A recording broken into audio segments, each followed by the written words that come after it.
Students, we have come to the last part of the valuation chapter, which is valuation of intangible assets. What is this? Why is it required? Now, any company or any business, when it starts its business, basically later it will have two types of assets. One is tangible, another one is intangible assets. What are tangible assets? Assets which have physical existence are your tangible assets. Assets which are physically non existent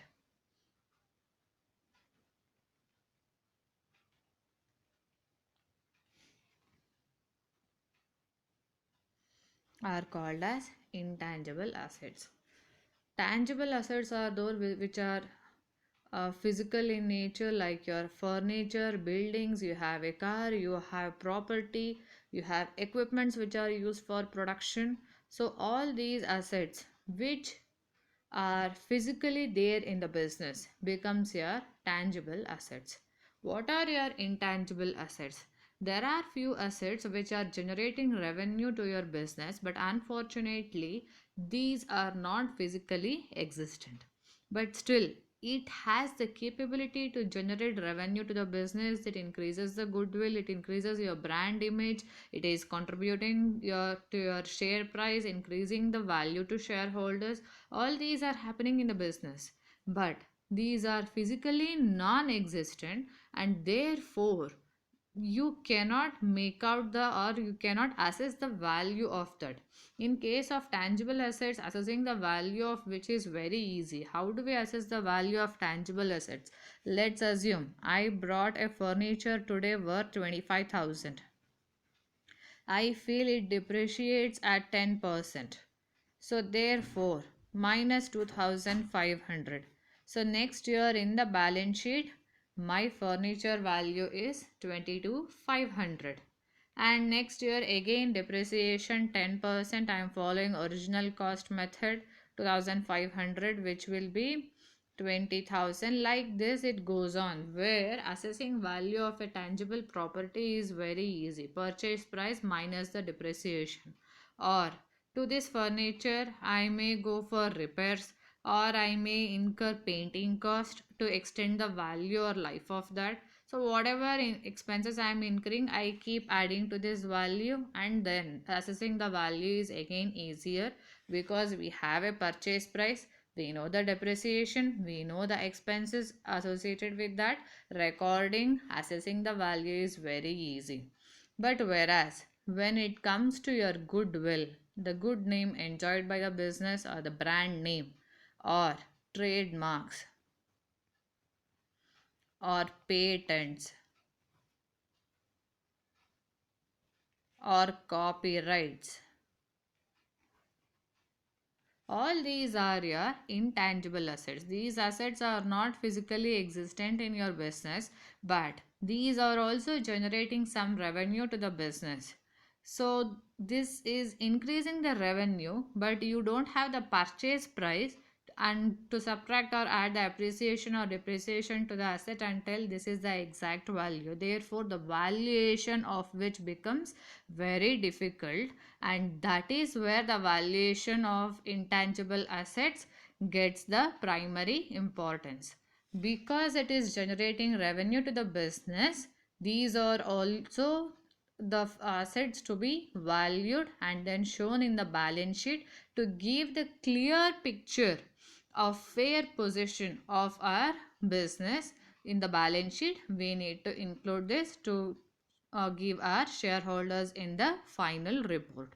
And what is this goodwill, what is this trademark? I'll tell you each of intangible asset we have what it is. Now see guys, it goes like this. Now due to corona, you all know the what all problems we are facing. Let's assume, this is just an assumption, definitely this will not happen. By September I will invent a vaccine for corona, for which I want to charge around 10,000 rupees per injection or whatever I have done research, and for which I feel this is the mark to be used for identification. I feel this is the right medicine for corona and therefore I put this right mark. Is it right on my part to use this right mark? Whatever for this situation, yes, definitely for corona vaccine is required. This is the right time to use this. Everything is correct. But can I use this? No, it is always wrong because already this mark was is being registered by the Nike company, therefore I have no right on this. This helps in the identification of the business, the trademark, and no one else has the right to copy it. So that is how trademark helps in generating revenue. Easily you can recognize the brand. Then what is patent? Patent is something you have innovated and you have taken license from the government.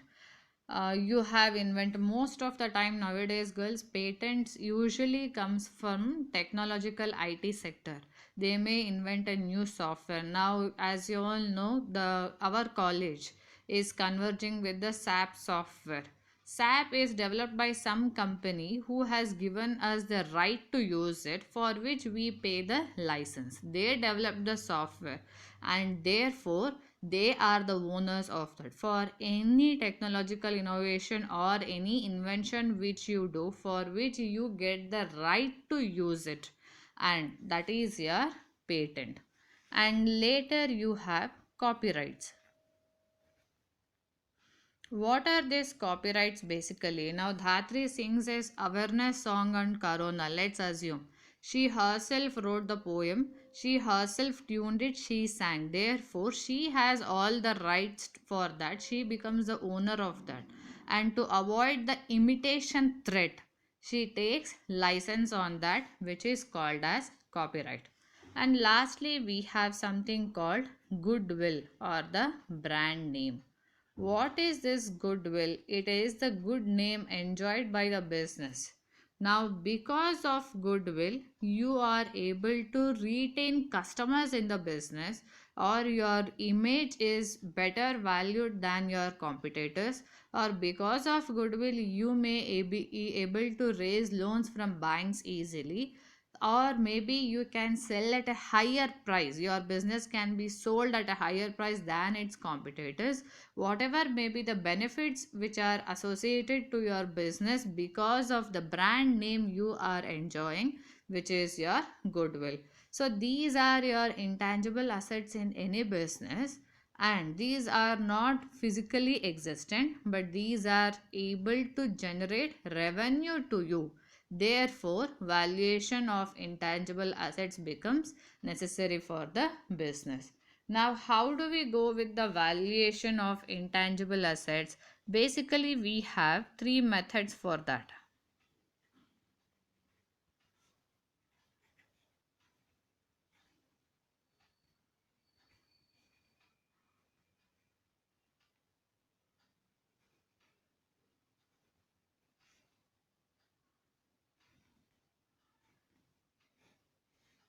Now, here there are three methods: cost price basis, then it is the market price basis, and lastly, we have economic value basis. These three are the basic methods we have for valuation of intangible assets. What is this cost price basis? Cost price basis is where you have generated the brand. When you generate self generated brands, when you have or assets you have, you may incur various costs for that, maybe research and development cost, maybe the marketing of that, and maybe to retain that whatever license fees you have paid to the government. All these costs which you incur for the development and processing and retaining that brand or cost with you, that is your cost price, cost which you incur to develop the brand with you. Then we have market price basis. In case of market price basis, it is the price at which the asset can be purchased or sold in the market. If you want to sell a software which you have developed, let's assume you have developed a software to maintain the what can now for the current situation, if I want to maintain all data of students, attendance of students of all those girls who have been watching my videos regularly, writing notes and then asking doubts, I need a software, I don't have any software for that in my phone, but I want as soon as you watch my video in the YouTube, for that number I should get a tick mark, so that becomes your attendance. Let's assume that what is the price I am ready to pay to acquire that software, or what is the price the buyer is ready to pay for the seller, that becomes the market price. And then what is economic value? In case of economic value, it is based on the potential earning. What is this potential earning? Now girls, let's assume the SAP software which I told you previously we are using in the college. In that case, every year it is generating some income to its owner. Whoever developed the software, for that company we are paying from license fees and we are using the software. Maybe for 10 years or 15 years till some another high level software comes, we may be using that. So every year this is generating some cash flow or money income to the business. So these operating cash flows which the company receives, or this money which the company generates on that software or any patent or on the trademark, that is the potential earning capacity. Economic value added, the capacity, earning generation capacity of the asset is taken into account in case of the third method. This is how valuation of intangible assets is done. In case of cost, we add up all expenses which we incur. In case of market price, we try to find out the price at which it can be brought or sold in the market. And this will tell us the demand price. And in case of economic value method, we try to find out the income generation capacity of a particular asset to the firm, which becomes the value of the intangible assets. Maybe first year 10,000, second year 20,000, third year 30,000, fourth year we may feel for that software we get replacement at a lesser rate, therefore it is time to add some value to that. So in that year income is less, maybe 3,000, next year it is 7,000. That is how we try to assess the value. This is just an example which I told you. All examples discussed are here are just examples, not real. And that is how we try to find out value in case of economic value method. Then we have a next concept which we need to learn is the brand equity accounting.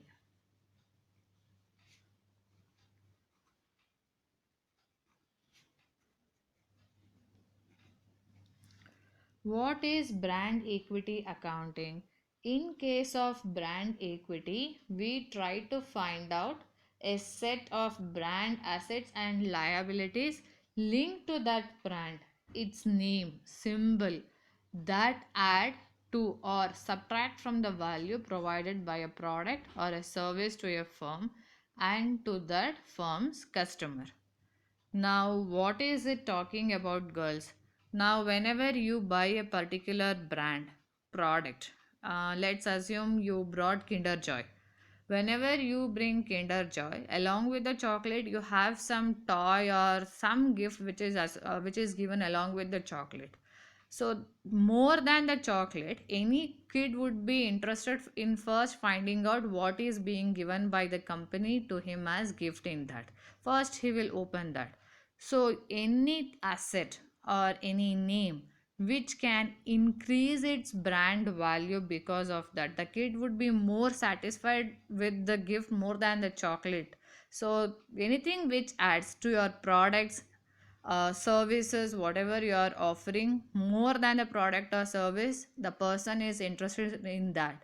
Whenever you go to the bank, they may send you reminder, and they may send you mails on your birthday or anniversary, or they may give you gifts for new years to retain you in the business. All these small things, what they do is adding value to that business.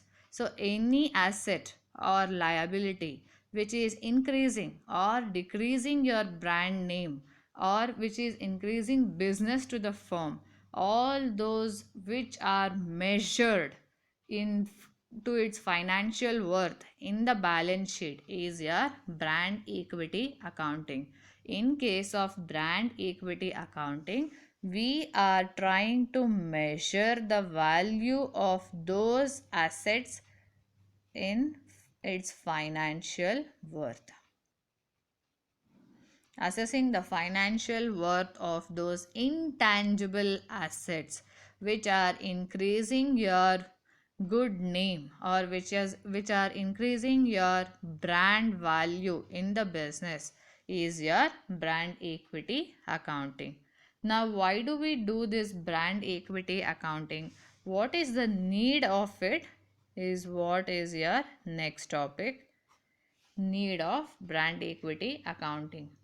The first thing, why do we need, I told you in the very beginning itself, why do we go with the valuation of intangible assets is that it has the capacity to generate income for the business.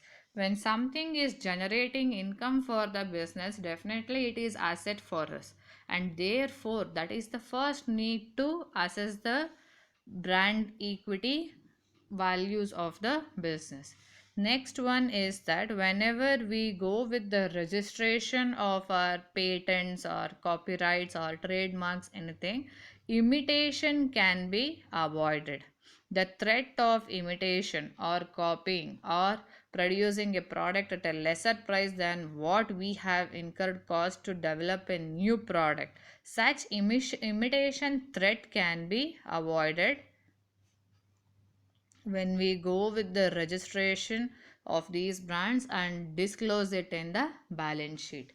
Next thing, whenever we enjoy a good name in the business, whenever customers feel and suppliers feel we are reliable, we have a better financial worth, and we are disclosing all details in the balance sheet. Ours is very transparent. Corporate governance practices are at higher level. It means that we have a very good name in the business, from which is helping us to raise funds easily.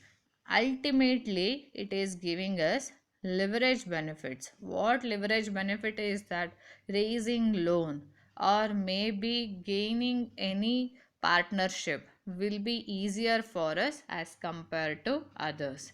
Then the next need of which is it increases the accounting quality practices of the company, as we are disclosing all assets we possess, whether it is tangible or intangible, whatever.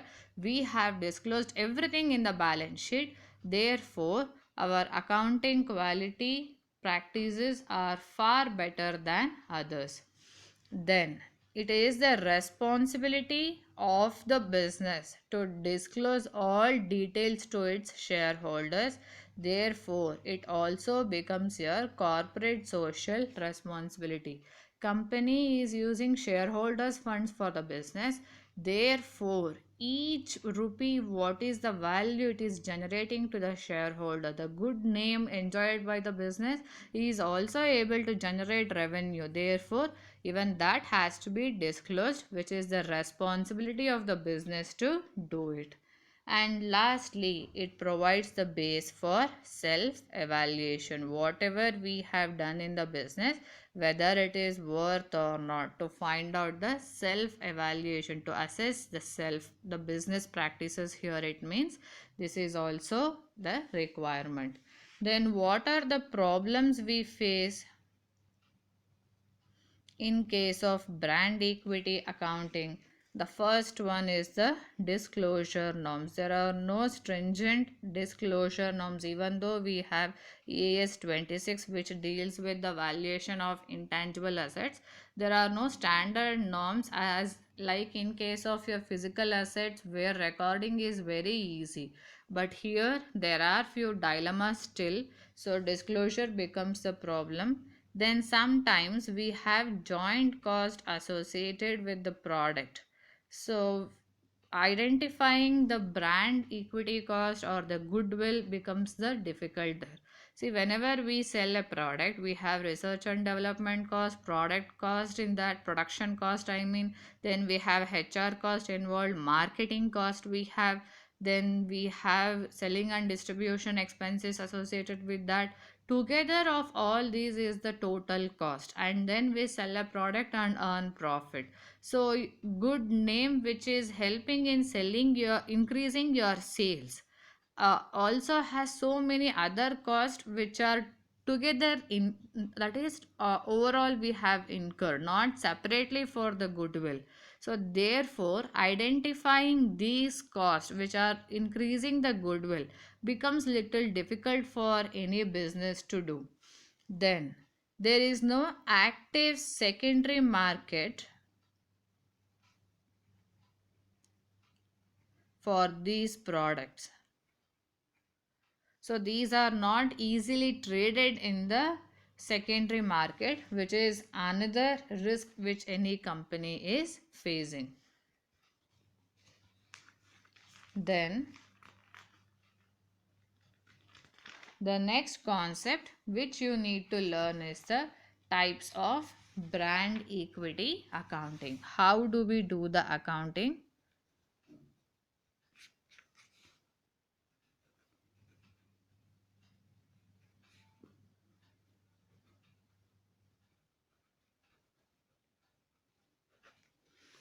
Whenever we go with the brand equity accounting, basically we have two types. One is for the acquired brands and another in is for the self generated brands. Basically we have two types of brands. One is the acquired brand, another one is the self generated brand. What is this acquired brand? Now I'll give you an example, again imaginary example. As Harry's super sandwich is doing well in our neighborhood, I would prefer to purchase that business and continue, so that I can earn more profits in the beginning itself. If I start a new sandwich business in front of the college, maybe it takes time for uh, customers to like my business and then become part of my business later. Rather, what I would prefer is, as this Hari Super Sandwich has already earned a good name and it also has few branches, I will purchase the Jainagar branch and then I will do my business. So that is easier for me. I need not circulate the pamphlet, I need not give advertisement, or I need not go to customers to convince them to buy my product, because already I have acquired a brand which has enjoyed a good name and I am continuing my business. Therefore, it is easier for me to continue my business and earn profits easily in the beginning itself. So, here there will be a purchase price for the business. When I let's assume that I purchased Hari Super Sandwich business for around 2 crores.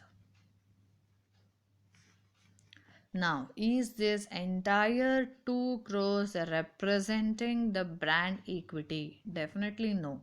Why? There is a building. There are few equipments which are used for cooking. There is furniture. There is name board, and there may be billing machines and other assets which are used in the business. So therefore I would have paid for such assets also: building, cooking equipments, billing equipment, refrigerator, and then furnitures and fixtures what they are using. For all this together I have paid 2 crores. So therefore, to find out the value of brand, what I am doing here is purchase consideration minus value of assets. All those physical assets put together, maybe it is 1.5 crore, and therefore the value of brand will be zero point 0.5 crore, nothing but 50 lakhs is what I have paid as goodwill, or what I have paid for the brand name of Hari Super Sandwich. Again, this is just an example, imaginary example. I can never do that in my life. Then, coming to the self generated brand. What is self generated brand? Here, the company or the concern or the business, because of its good name which it has developed by itself, it has to value it has to value those assets based on that. How does it do? Basically, there are two methods. One is the cost based method, and the next method we have is the value based method. What is cost based method? To develop a brand, I would have incurred research and development cost. I would have incurred the production, the marketing, the selling and distribution cost. I would have incurred management fees. I would have incurred so many other expenses, HR expenses in the factory. All these put together, cost incurred to develop any brand, is your historical cost. So that is the first thing. The second one is your replacement cost. What is replacement cost? The asset which I have, maybe it is technological know-how also. Any new software which I have, if I have to replace that software, how much am I willing to pay for it? That is the replacement cost. The historical cost is what actually you have incurred so far, whereas the replacement cost is that if you want to replace the existing one, how much are you willing to pay for it? That is your replacement cost. Then we have value based methods. In case of value based method, the first one is the market. So as you all know, in case of market price method, it is the price at which you are ready to sell or the buyer is ready to purchase the asset. So the market exchange value, whatever it is for the asset, that we try to find out, and that becomes the value of the self generated brand. Then next one is the potential earning method. I have told you what is potential earning method. Whenever you have these assets, whenever Hari Super Sandwich has that brand name Hari Super Sandwich, its sales are increasing maybe by 100 customers every day, or maybe it is 150 customers every day are coming for the name Hari Super Sandwich, thinking it gives good taste or hygiene or it is accessible or whatever may be the reason. So it tells us about the earning capacity of the business, how much revenue the particular intangible asset is able to generate till the end of its life. That is taken for consideration in case of potential earning method. Now I have a software which has life for 5 years, means first year how much, next year how much income it can generate, third year how much. So together for 5 years maybe I can earn around 2 lakhs. So that becomes the value of the particular software which I have generated and developed in my business. That is the potential earning method. This is how brand equity valuation accounting is done in any business. These are the various method. So here you have a purchase price minus your value of the asset will tell you what is the brand value. In case of your self generated, either cost you have incurred or the cost at which you want to replace, or the price at which you are ready to sell or the customer is ready to buy, or it is based on the income which you will receive in the future. Together of that is brought to its present worth, and then the value is recorded. And lastly, girls, the topic which you need to learn here is the potential earning model. So, whenever your potential earning, already I told you the meaning of that. In case of potential earning model, here the earnings of the business is discounted at the appropriate rate. I told you for 5 years maybe you can generate 20,000 and you are expecting return of